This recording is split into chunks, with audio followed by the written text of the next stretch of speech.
We are live, the Blackbird Crime Fiction Writers, live on Substack TV. And we are going a little bit early because we heard from our loyal audience, and we really appreciate this input. We heard that catching up, or there was a lag in the broadcast time. So we did start a few minutes before 11. But I see we've got Jerome and we've got Roxanne. Thank you for joining us. We are the Blackbird Writers, live on Substack TV.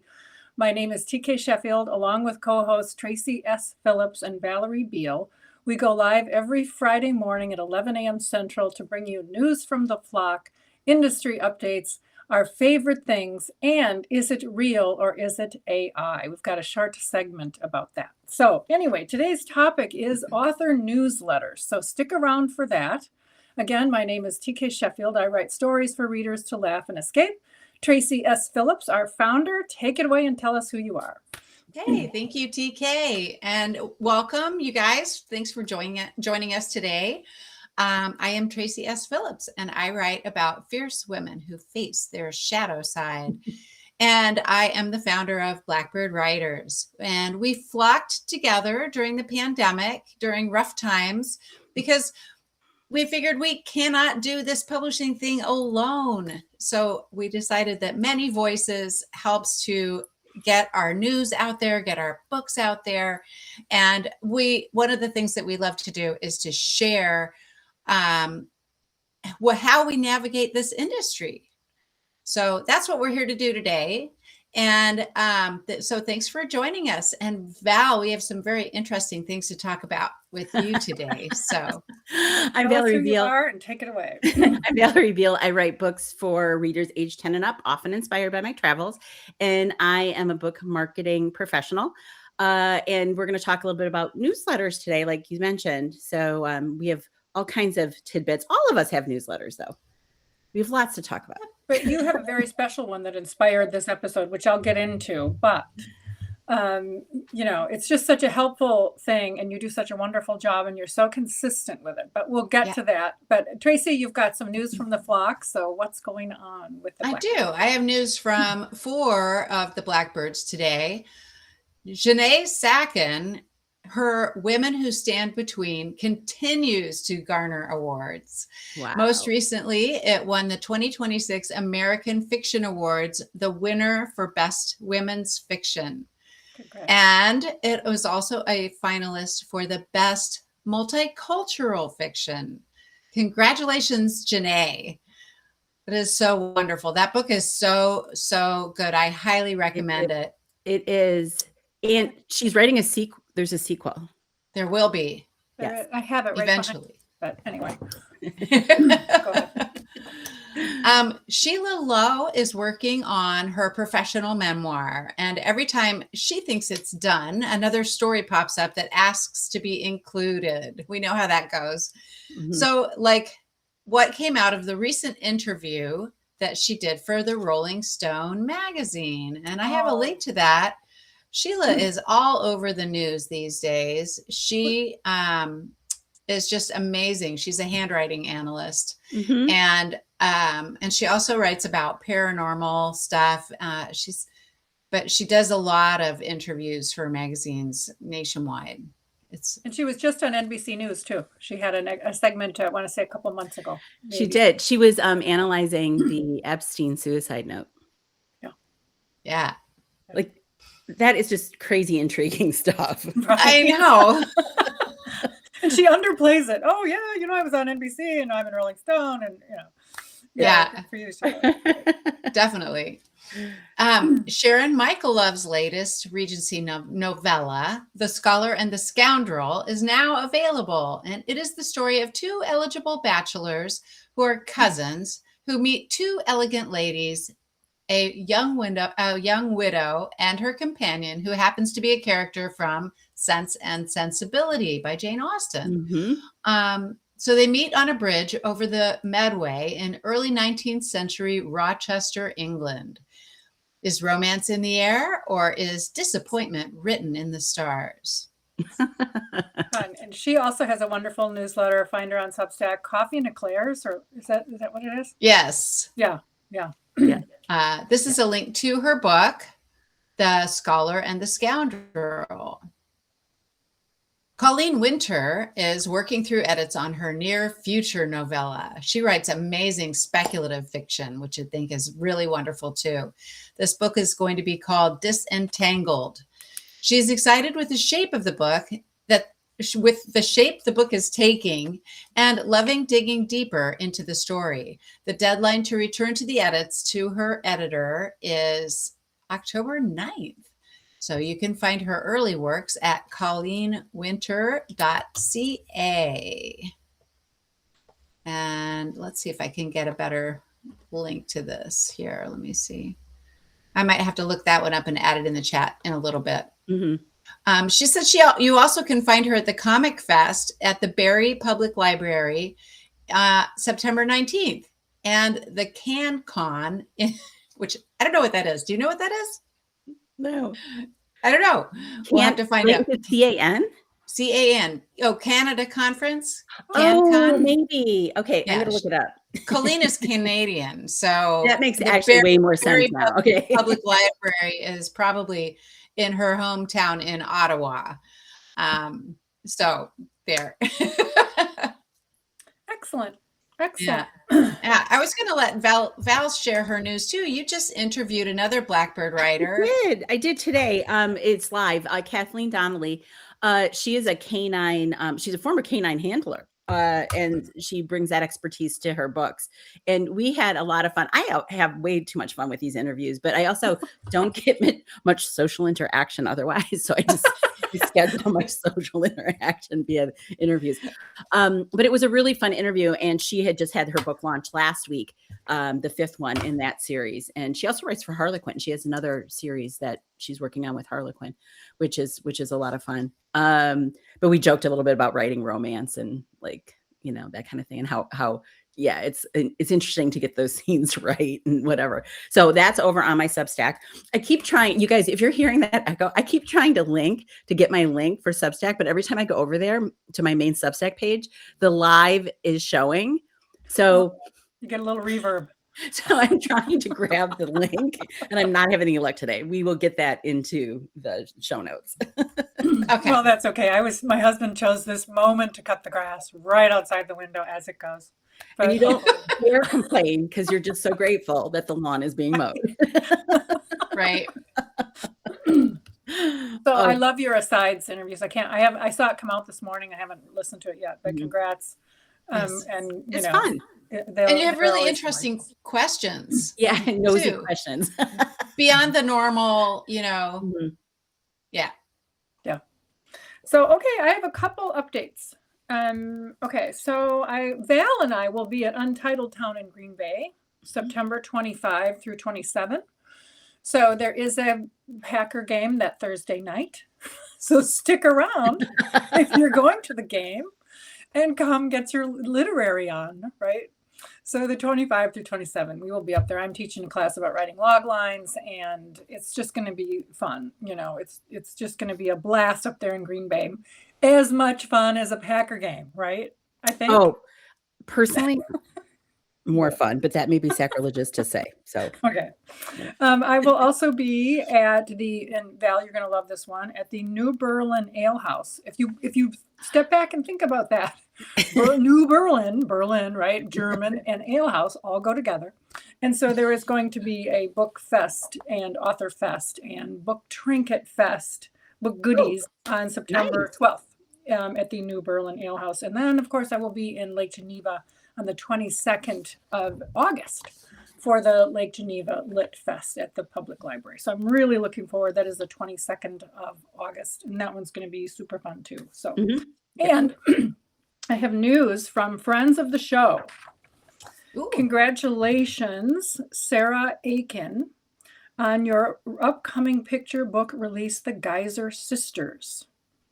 It will be out October 24th, and it looks 2 sisters living on a remote island near the Arctic Circle bear witness to a dramatic environmental face-off. So congratulations, Sarah. That sounds so interesting and dynamic. Very good. Also, wonderful, wonderful Terry Karsten She is a historical fiction author, and I just love, love, love her books. The second book in her series, called A Player's Exit, following Penelope, a woman in historical America, when a traveling troupe of actors stop at the tavern. She and Miles Tucker are happy because they'll draw customers, but Penelope has misgivings about actors in general. So that's Wow. Terry Karsten's new book called A Player's Exit. Congratulations, Terry. Looking forward to that. Congratulations. Yeah, Yes. she's an excellent editor. Oh my goodness, she is a fabulous editor and writes wonderful historical fiction. I just love it. So She does. And the first book in this series, it's colonial era. Historical, like, mystery. We were discussing how there's just not a lot of books set in that era that have the mystery, element to it, suspense element. But she's such a good researcher. She gets the details so right. And you feel like you're in this little burg, and at this tavern and stuff. So it's fun. And I cannot wait, because I was a little sad when I finished reading it. I was like, I want to know what happens next. And she was a high school English teacher, so Mm-hmm. she knows her stuff, and she's a delightful person. And I'm just thrilled for her that she's doing these stories. I took a critique class with her, and we were all amazed by her story, and then so grateful because she would give editorial critique. So you just have that an editor's eyes on. It was great. She has other books, like a nonfiction book out about bread baking. She has built, with her husband, they built a big bread oven in the backyard. And and she's so, like, she knows the thing she's talking about. Like, she kind of has a lot of affection for history. So it comes through in her writing. Will you be interviewing her for asides, or do you have a... Well, I think I should. Yes. Note to self, call Terry. Absolutely. So congrats, Terry. I'm just thrilled for you, and all good things coming your way. Yeah. I hope. So here we are, right on time.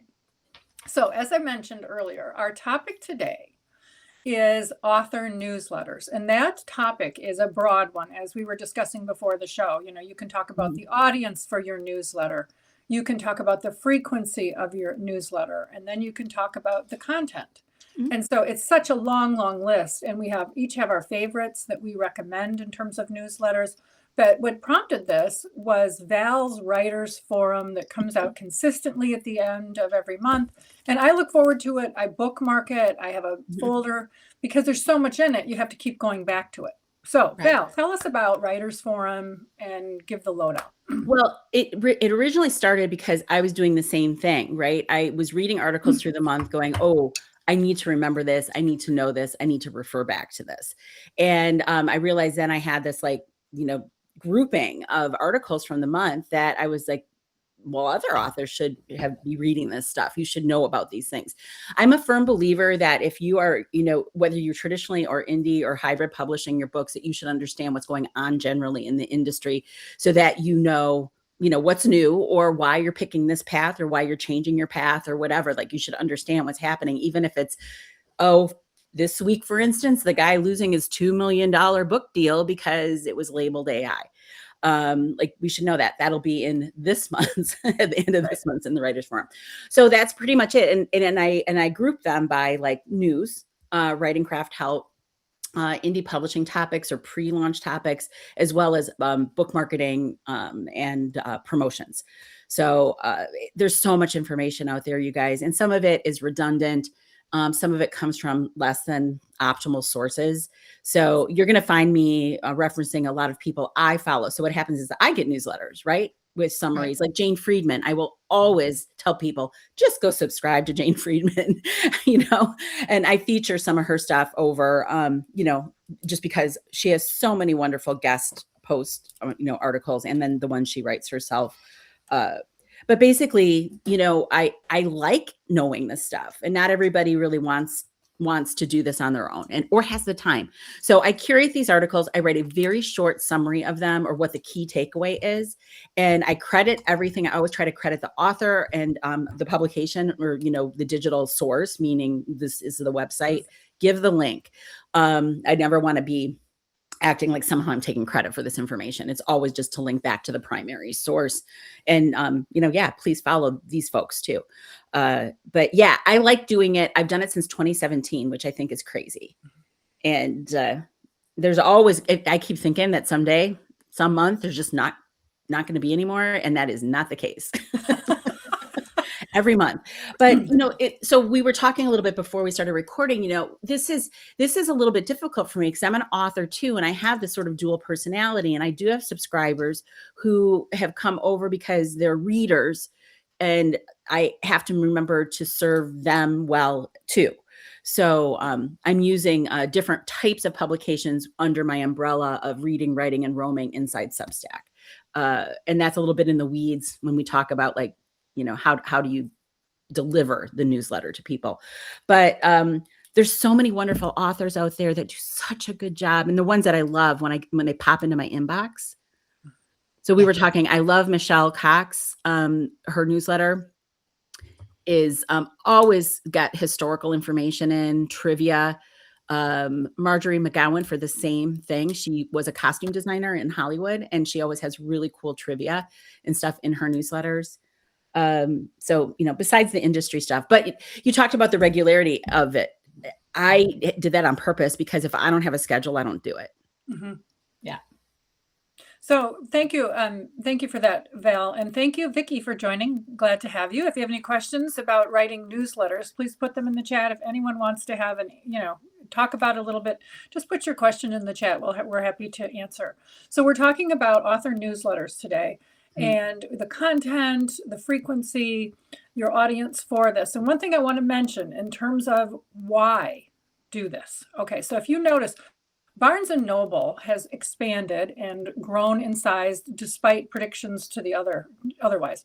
Right. And they recently, they added some guidelines to author appearrances, indie author especially.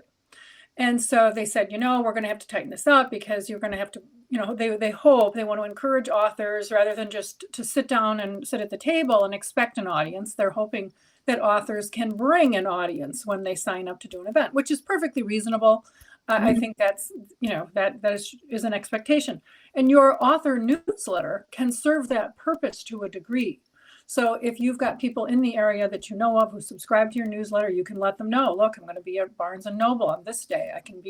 I will be at an indie bookstore on this day. So you can use that author newsletter to let your audience, who perhaps might be in the local area or visiting or attending a conference, that you're going to be there. So that's one purpose, obvious purpose of a newsletter. So a couple other things that you can do regarding content. For example, Val just told us that she bookmarks wonderful other newsletters and then curates those for her audience, which is a fabulous time saver. Think about what you might like, even if it's recipes, right? And you follow a recipe blog and you have recipes in your mystery. You can curate that for your audience, and then they look to you as great information. Use your expert eye, and you've curated it and saved them time.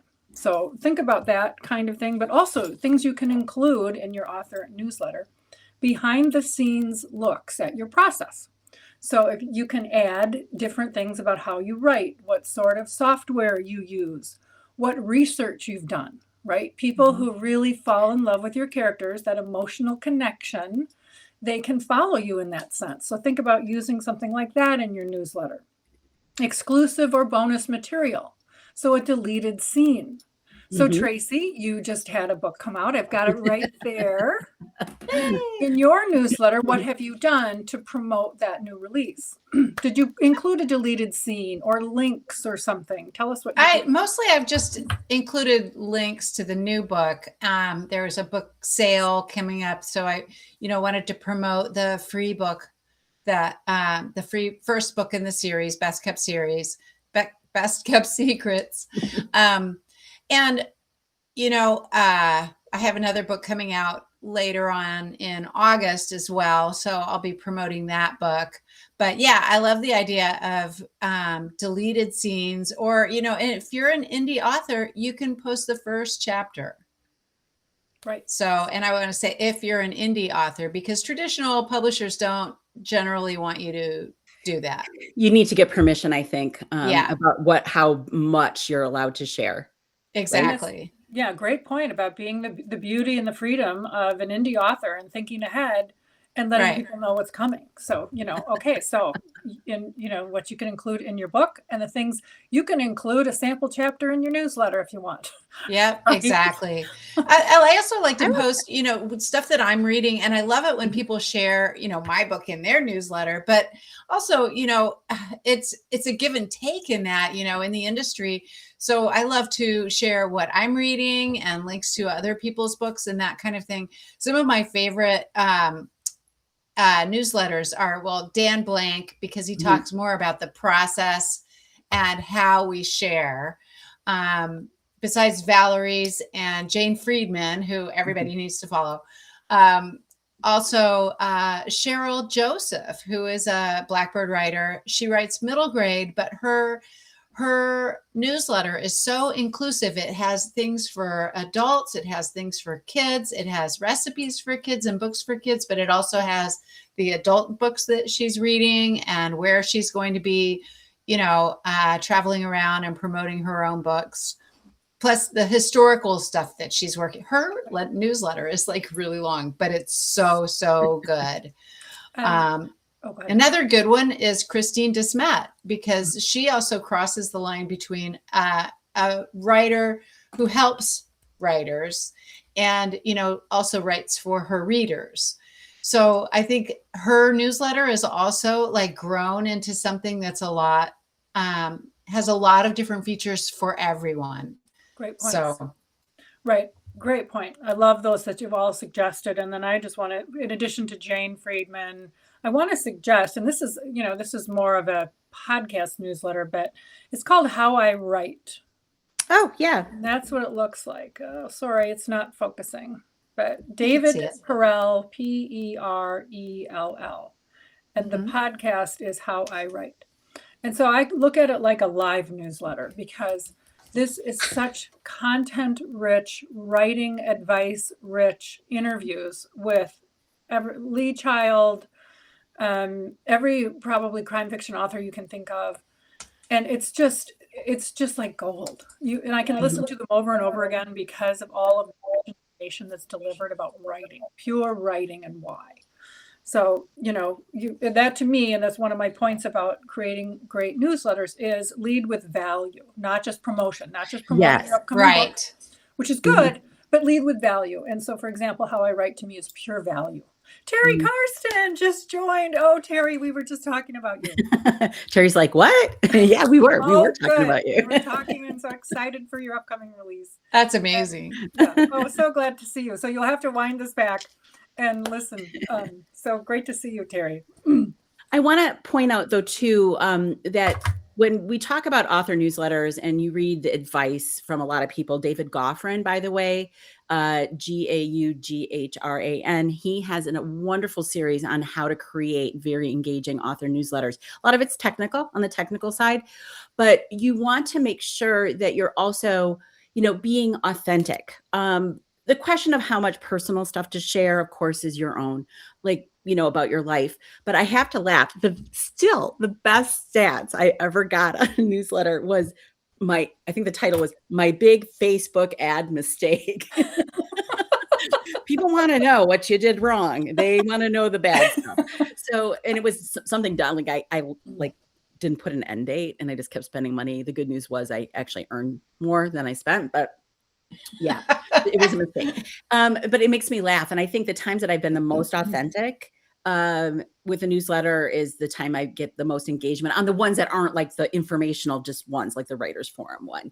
Yeah. But for people who are trying to build, like what David Goffrin tries to help you do, build that base so that when your new book comes out, you've got this built-in group of fans who are going to then help push your sales. So you've got that fan base, you want to make sure you're giving them some extras.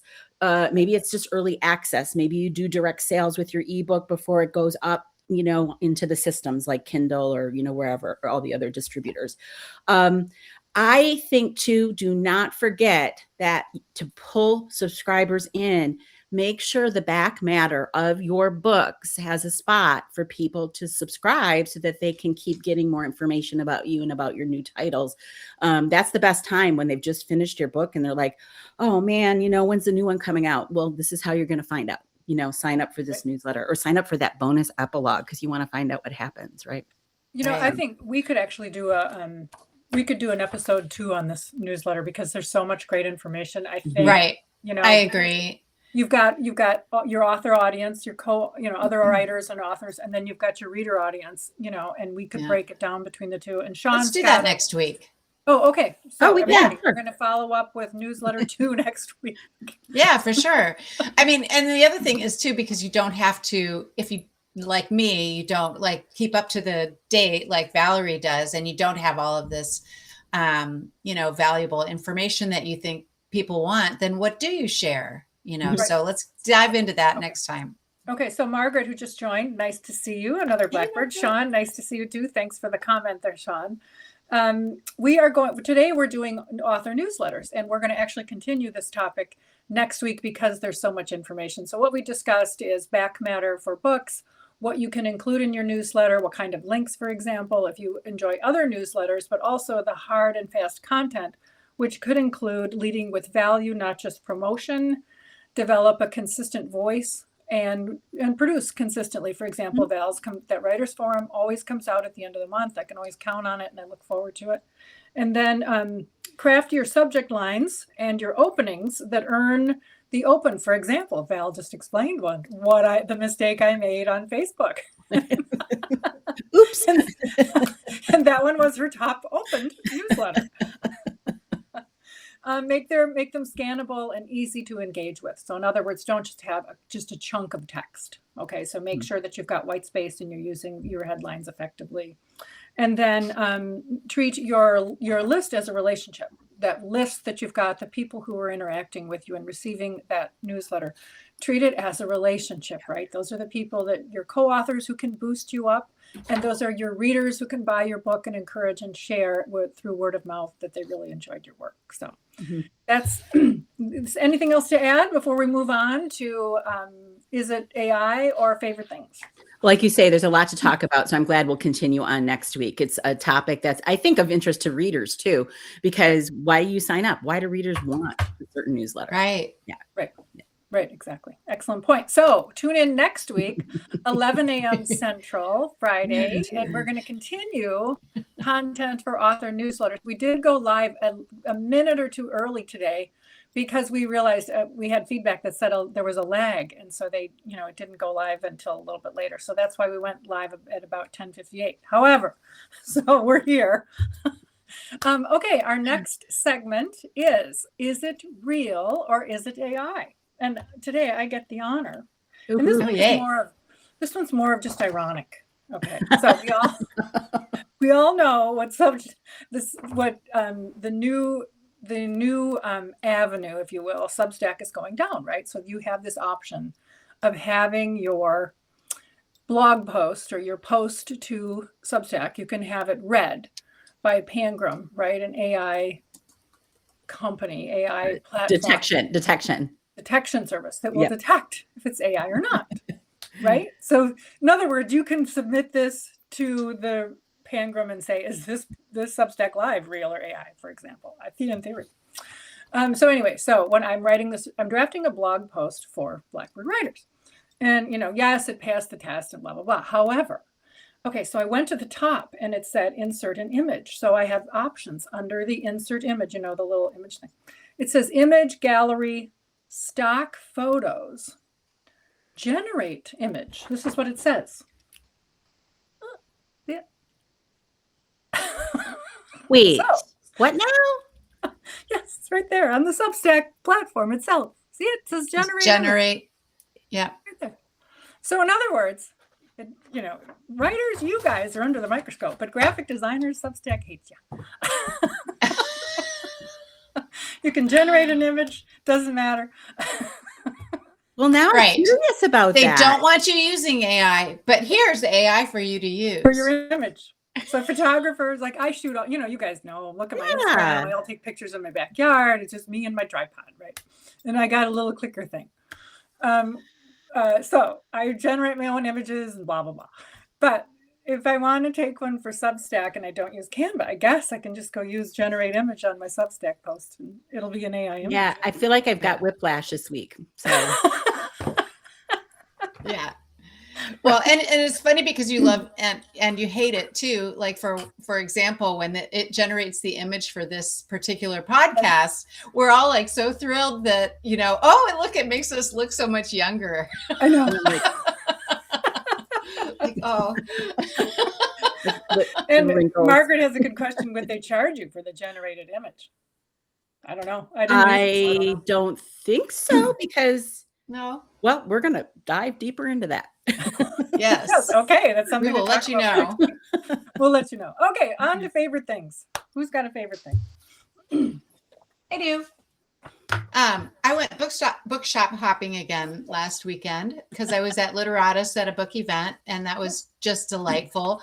They have a beautiful new pastry counter, and it's such a lovely place to go take your laptop and read or whatever. But then I stopped over in I can't remember the name of the town, but I went to Chapter and Charm. Is it Waterloo? Is it Waterloo? Waterloo. Yes, Waterloo. Yeah. And they have like the dirty sodas, and you can get a beer or whatever while you're shopping for. Mostly they carry the romantasy and fantasy fiction and that kind of thing. But they've got a lovely seating area. And I just want to do a shout out to them because I also purchased a notebook with mushroom. Yeah. I love it. I love it. It's got the little gloss there. But I love notebooks. I'm constantly going through notebooks for my journaling and other things. So that's always Chapter and Charm. There's always a dilemma in the Southeast Wisconsin area because we have Watertown, Waterford, Waterloo, Whitewater, and Waterloo. I forgot about Whitewater. Yes. Then they all need a bookstore. That's they all do, I think. Actually. I think they all have one. They all have bookstores. My favorite thing is I made it to Friday. That's it. Yeah, I get it. And we love that you did, and we love that you're here. Yes. My favorite thing is actually my husband's favorite thing, because he can't get enough of my prizes and when I win. So, the Florida Authors and Publishers Association. I won a silver medal for humor for Valentine lines for this book. So that guy. Valentine lines, Cupid swaps arrows for scones in a screwball comedy. So if you need a matchmaker, Cupid said, I'm tired of dating apps. I'm going to go work incognito as a matchmaker and help you out. So that's the premise of the book. So it won a humor medal from Florida Authors and Publishers. Thank you so much, you guys. You're wonderful to me, and I love you. Oh, there's my little certificate. And look at the pretty medal. So I also got a medal. Look at my little certificate. Congratulations. It's so shiny. So I wear it around the house when I win these things. Of course. Why not? So my husband hears me coming. Bling, bling, bling, right? So today I'm wearing my medal and he's going to hear me coming. Oh my God. That's wonderful. I love it. I love it. So anyway, that's my fun for the day. And maybe I'm going to wear it all weekend just so he can notice. Oh, look, honey, I won a medal. You can be like an Olympian. Anyway, so here we are. I'm not worthy. Yes, thank you, Margaret. I will. And just as a reminder, I'll wear them, on occasion, just for fun. Like, what do you do with them? You gotta wear them, right? So anyway, from our nest in the Midwest, we thank you so much for joining us. We are the Blackbird Writers, live on Substack TV. We go live every Friday at 11 a.m. Central, and we bring you news from the flock and industry updates and information. And is it live or is it AI, and our favorite things. On behalf of my co-host, Tracy S. Phillip and Valerie Beal, we wish you a wonderful weekend and happy writing and reading, and we hope to see you next week. Take care, everybody. Thanks, everyone.